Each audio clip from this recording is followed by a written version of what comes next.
अमृत की धारा है धारा जो देती दुखों से किनारा।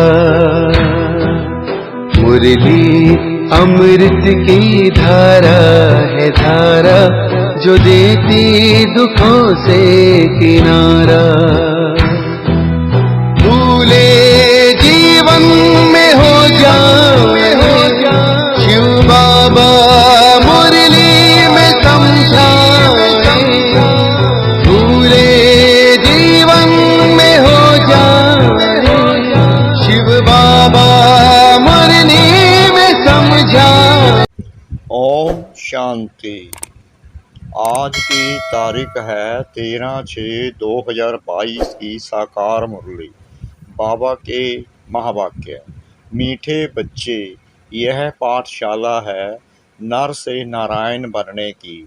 पढ़ाने वाला स्वयं सत्य बाप, सत्य शिक्षक और सतगुरु है। तुम्हें इसी नशे में पक्का रहना है। प्रश्न: तुम बच्चों को किस बात का जरा भी फिक्र नहीं होना चाहिए, क्यों? उत्तर: अगर कोई चलते चलते हार्ट फेल हो जाता, शरीर छोड़ देता, तो तुम्हें फिक्र नहीं होना चाहिए, क्योंकि तुम जानते हो हरेक को अपनी एक्ट करना है। तुम्हें खुश होना चाहिए कि आत्मा ज्ञान और योग के संस्कार लेकर गई तो और ही भारत की अच्छी सेवा करेगी। फिक्र की बात नहीं, यह तो ड्रामा की भाभी है। गीत: तुम ही हो माता, पिता तुम ही हो। तुम ही हो माता, पिता तुम ही हो। तुम ही हो बंधु, सखा तुम ही हो। तुम ही हो माता, पिता तुम ही हो। तुम ही हो बंधु, सखा तुम ही हो।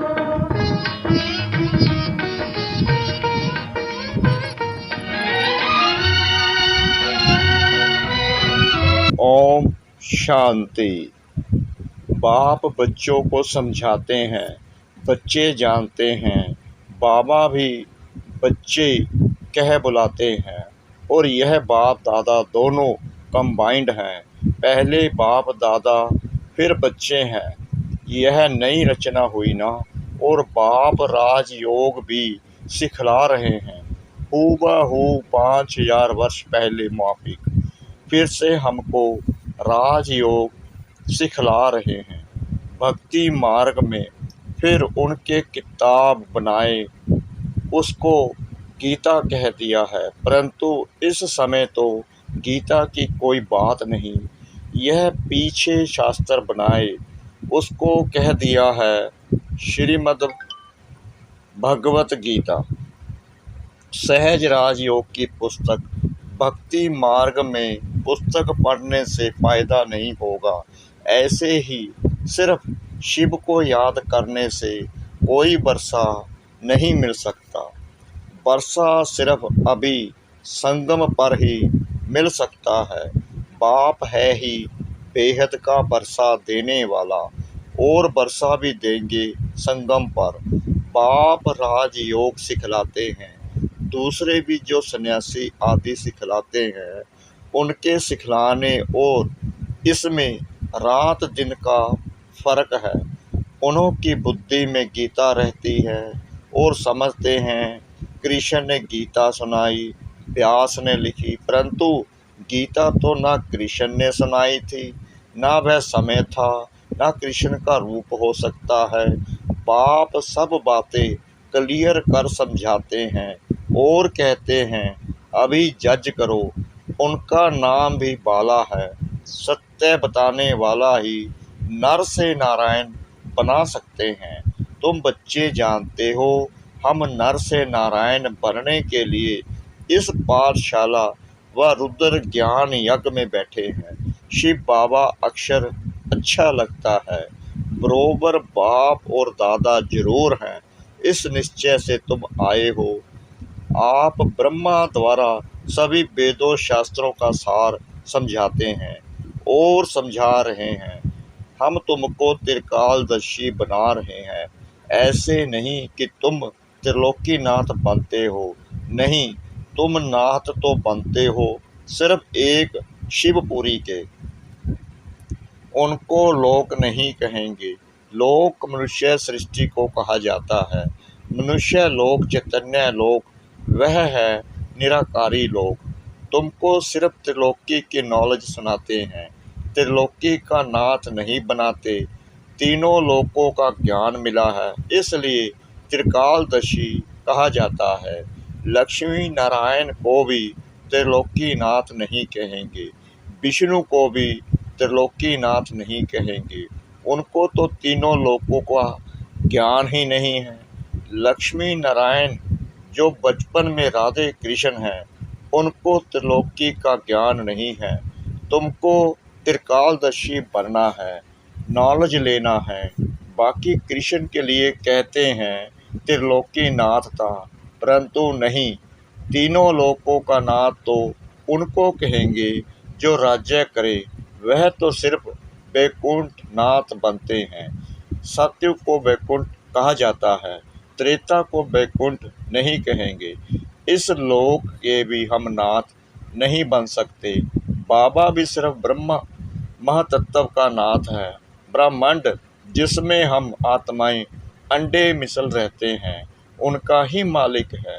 ब्रह्मा विष्णु व शंकर सूक्ष्म वतन में रहने वाले हैं, तो वह वहाँ के नाथ कहेंगे। तुम बनते हो वैकुंठ नाथ।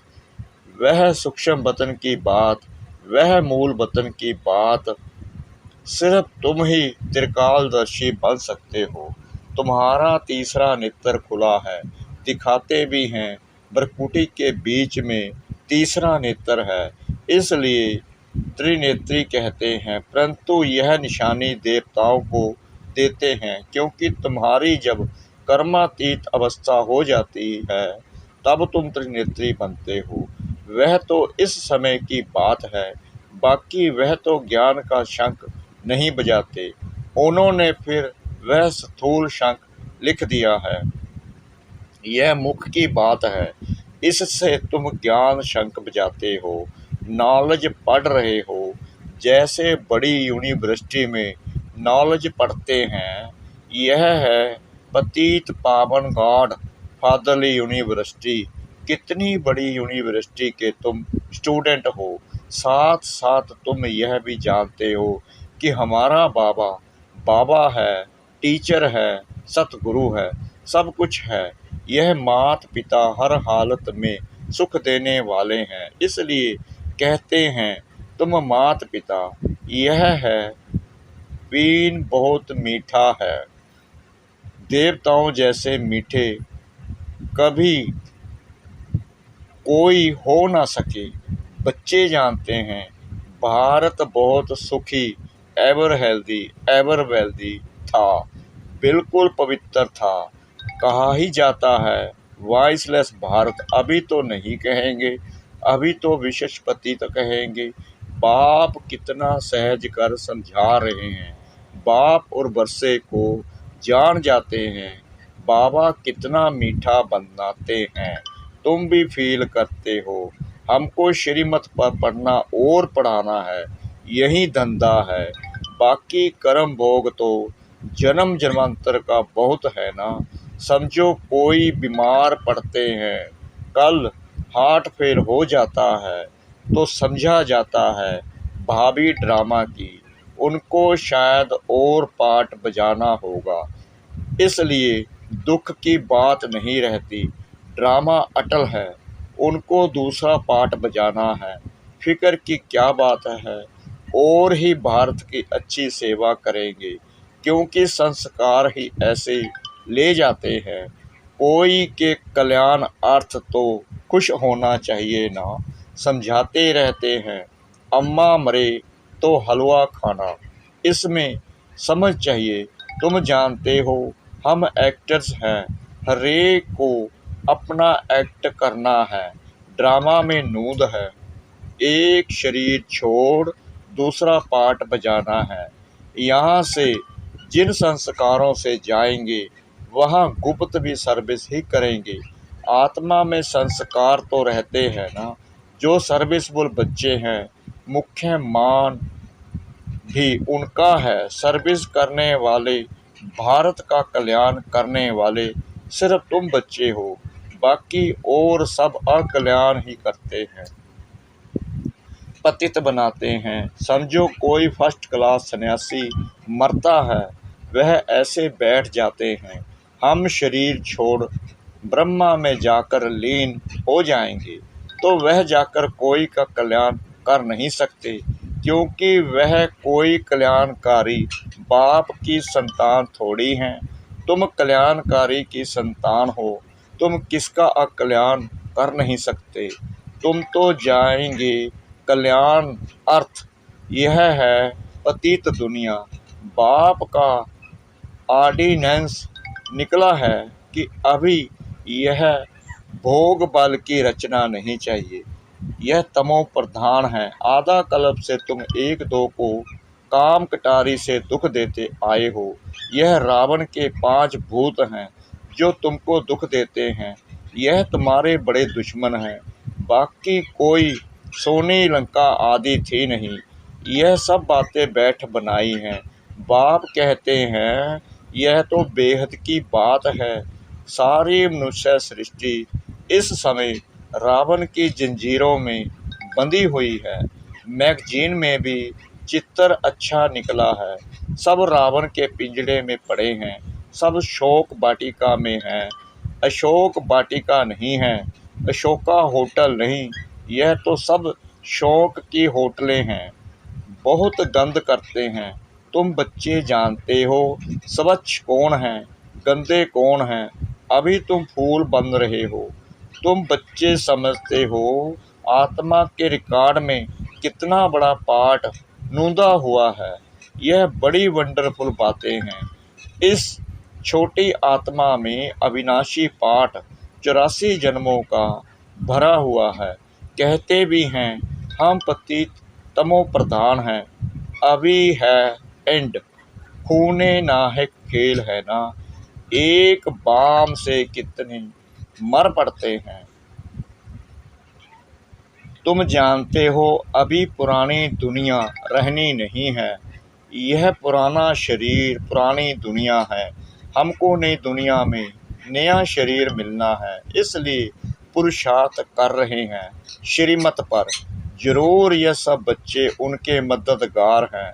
श्री श्री की श्रीमत पर हम श्री लक्ष्मी श्री नारायण बनते हैं। वाइस प्रेसिडेंट को प्रेसिडेंट थोड़ी कहेंगे, यह तो हो ही नहीं सकता। पत्थर बित्तर में भगवान अवतार कैसे लेंगे।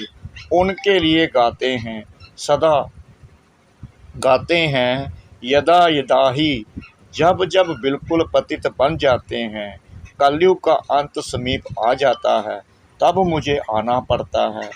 अब तुम बच्चे मुझ बाप को याद करो। बाबा पूछते हैं बाबा की याद रहती है। कहते हैं बाबा घड़ी घड़ी भूल जाते हैं। क्यों? लौकिक बाप को तो कभी भूलते नहीं। यह बात बिल्कुल नई है। बाप निराकार एक बिंदी है, यह प्रैक्टिस नहीं है। कहते हैं ना, हमने ना तो कभी ऐसा सुना, ना उनको ऐसे याद किया। देवताओं को भी यह ज्ञान नहीं रहता। यह ज्ञान प्रायलोप हो जाता है। उनको सदर्शन चक्रधारी भी नहीं कहेंगे। भल कहते हैं विष्णु के 2 रूप लक्ष्मी नारायण बनते हैं। प्रवृत्ति मार्ग के लिए 2 रूप दिखाते हैं, ब्रह्मा सरस्वती, शंकर पार्वती, लक्ष्मी नारायण। ऊंचे से ऊंचा है एक, फिर है सेकंड, थर्ड। अब बाप कहते हैं बच्चे, देह सहित देह के सभी धर्म छोड़ो, अपने को आत्मा समझो। मैं आत्मा बाप का बच्चा हूँ, मैं सन्यासी नहीं हूँ। बाप को याद करो, इस देह के धर्म को भूल जाओ। बड़ा सहज है। अभी बाप के साथ बैठे हो। बाबा ब्रह्मा द्वारा बैठ बतलाते हैं। बाप दादा दोनों कंबाइंड हैं। जैसे 2 बच्चे इकट्ठे पैदा होते हैं ना, यह भी 2 का पार्ट इकट्ठा चल रहा है। बच्चों को समझाया है अंतमति सो गति। जब शरीर छोड़ते हैं उस समय बुद्धि कहाँ चली गई तो वहाँ जाकर जन्म लेना पड़ेगा। अंतकाल पति का मुँह देखती है तो बुद्धि वहाँ चली जाती है। अंतकाल जो जैसी स्मृति में रहता है उसी समय का बड़ा असर रहता है। अगर उस समय की स्मृति रहे कि कृष्ण जैसा बच्चा बनूं तो बात मत पूछो, बहुत सुंदर बच्चा बन जन्म लेते हैं। अब तो अंतमति एक ही लगन रखनी है ना। इस समय तुम क्या कर रहे हो जानते हो? हम शिव बाबा को याद करते हैं। सबको साक्षात्कार तो होता ही है। मुकुटधारी तो कृष्ण भी है, राधे भी है, प्रिंस प्रिंसेस तो होंगे, परंतु कब? सतयुग में व त्रेता में। वह फिर पुरुषार्थ पर है। जितना पुरुषार्थ करेंगे उतना ऊंच पद पाएंगे। तुम कहते हो हम तो 21 जन्मों के लिए राजाई लेंगे, मम्मा बाबा लेते हैं, तो क्यों नहीं हम फॉलो करें? नॉलेज को धारण कर फिर कराना है। इतनी सर्विस करनी है तब 21 जन्मों के लिए प्रारब्ध मिलेगी। स्कूल में जो अच्छी रीति पुरुषार्थ नहीं करते हैं तो कम मार्क्स लेते हैं। तुम अभी 5 विकारों रूपी माया रावण पर विजय पाते हो। तुम्हारी है अहिंसक युद्ध। अगर राम को निशानी ना देवे तो सूर्यवंशी चंद्रवंशी कैसे कहा जाए? तो बाप कहते हैं तुम जितना पुरुषार्थ करेंगे तो अंतमति सो गति होगी। देह का भी ख्याल ना हो, सबको भूलना है। बाप कहते हैं तुम नंगे अशरीरी आए थे, फिर नंगे जाना है। तुम इतनी छोटी बिंदी इन कानों से सुनती हो, मुख द्वारा बोलती हो। हम आत्मा एक शरीर छोड़ फिर दूसरे में जाते हैं। अभी हम आत्माएं घर जा रही हैं। बाबा बड़ा श्रृंगार कराते हैं जिससे मनुष्य से देवता बन जाते हैं। तुम जानते हो शिव बाबा को याद करने से हम ऐसे बनते हैं। गीता में भी है, मुझे याद करो और बरसे को याद करो तो तुम स्वर्ग के मालिक बनेंगे। बिल्कुल सहज है, समझते भी हैं। बरोबर हम कल्प कल्प आपसे ब्रह्मा द्वारा बरसा पाते हैं। गाते भी हैं ना, ब्रह्मा द्वारा स्थापना देवता धर्म की। ना पास होने से फिर त्रेता के क्षत्रिय धर्म में चले जाते हैं। ब्रह्मा द्वारा ब्राह्मण देवता क्षत्रिय 3 धर्मों की स्थापना होती है। सतयुग में और कोई धर्म होते नहीं और सब बाद में आते हैं। उनसे हमारा कोई कनेक्शन नहीं। भारतवासी भूल गए हैं कि हम आदि सनातन देवी देवता धर्म के हैं। यह भी ड्रामा का पार्ट ऐसा बना हुआ है। अच्छा, मीठे मीठे सिखलादे बच्चों प्रति माता पिता बाप दादा का याद प्यार और गुड मॉर्निंग। रूहानी बाप की रूहानी बच्चों को नमस्ते। हम रूहानी बच्चों की रूहानी बाप दादा को श्रद्धा भरी प्रेम भरी नमस्ते। शुक्रिया बाबा, शुक्रिया बाबा, शुक्रिया बाबा इस मीठी मीठी मीठी मुरली के लिए। धारणा के लिए मुख्य सार। नंबर 1, श्रीमत पर पढ़ने और पढ़ाने का धंधा करना है। ड्रामा की भाभी पर अटल रहना है। किसी भी बात का फिक्र नहीं करना है।